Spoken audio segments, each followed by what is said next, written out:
A new lawsuit is out there trying to clean up our nation's junkyard. I mean, the south lawn of the White House. That south lawn currently dominated by that 600-ton steel apparatus, 92 feet tall, and they call it the Claw. And your 79-year-old dementia, allegedly, patient who had built that thing on the lawn is whining. Why? Because he can't get Adam Sandler to come to his birthday party. That's because the Sandman is smarter than that. Sorry, I had to. It's a terrible impression, but come on, it's Adam Sandler. And look, I'll get to the lawsuit in a second. But this UFC fight is shaping up on June 14th to be a nightmare.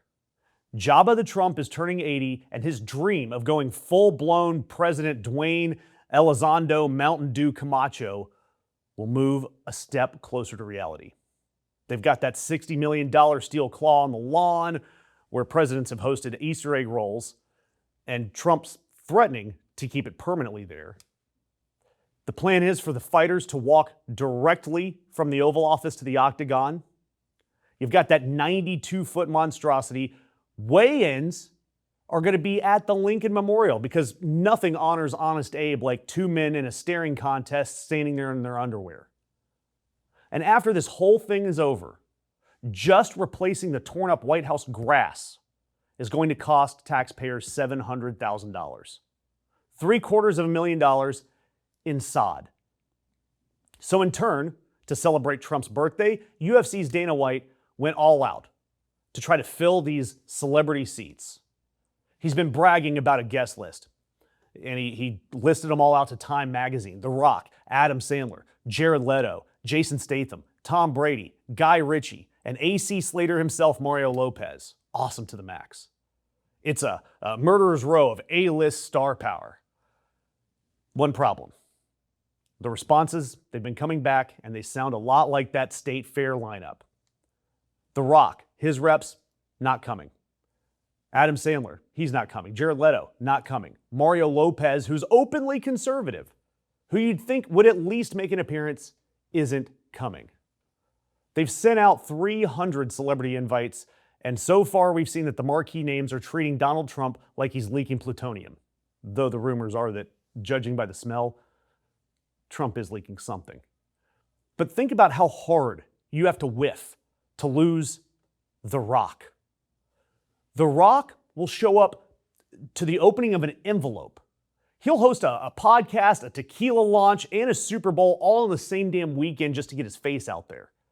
And like I mentioned, the first 250th birthday party that fell apart on him was the thing a couple of weeks ago. We saw that the lineup for the Great American State Fair fell apart. It's that big patriotic concert, Bret Michaels, the Commodores, all of them pulling out the second they realized it was just a Donald Trump production. Before they canceled the thing, they had Vanilla Ice and Flo Rida left. Now you're going to get Donald Trump headlining because everyone will be so entertained when that guy rambles and slurs his way through a 3-hour airing of grievances that the vast majority of Americans can't relate to. But now, somebody is fighting back. It is a long shot, but a pair of Virginia residents, including a Vietnam veteran, filed a federal lawsuit. And it's through an organization called the Public Integrity Project, and they're trying to stop this whole thing. Their argument: this is a private, for-profit event being staged on public land, on the Lincoln Memorial, the White House, all for the financial benefit of the president and his friends. The president, he's got investments tied to the UFC's parent company, and to his close friend Dana White, and to the broadcast partners.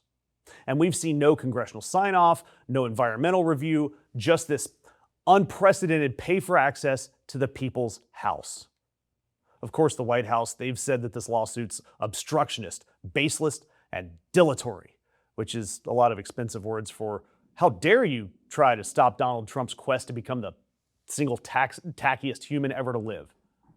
And that's up there with tacky guys like King Louis II of Bavaria, Jean Bedel Bokassa, the dictator from Central African Empire who bankrupted his entire nation's treasury so that he could throw himself a $20 million coronation ceremony that had a 8-foot solid gold eagle throne. And also rounding out that list, Liberace. And about this cost, the administration keeps insisting that it's all privately funded. Isn't that nice? But if you pay attention to folks like Luke Thomas, one of the sharpest people in combat sports, follow him. He did the math for us. This thing has been designated a Tier 1 security event, same tier as the Super Bowl. And Luke Thomas pointed out that even if the UFC's parent company foots most of the bill, the local police, the traffic, the crowd control, the federal apparatus that you would need to wrap around the actual White House will run into the millions and millions of dollars. Dana White is not paying that. Your tax dollars would cover that. I mean, even Joe Rogan, who calls the UFC's fights, has had his own concerns about this event. I mean, seriously, you're losing Joe Rogan, and yet he's still going to suit up anyway and announce the fight. Just think of this. The plan has fighters walking out to their cage straight from the Oval Office, out past the Resolute desk, down the steps into the Claw.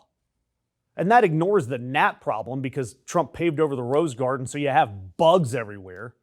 I mean, look, at least Roman emperors had class when they were distracting the public with their games. This thing's going to be an absolute sideshow. And that's why I want you to subscribe, because I'm going to be covering this and so much more about the most expensive and grossest birthday party in American history. That is, unless you count that laughable military parade from last year.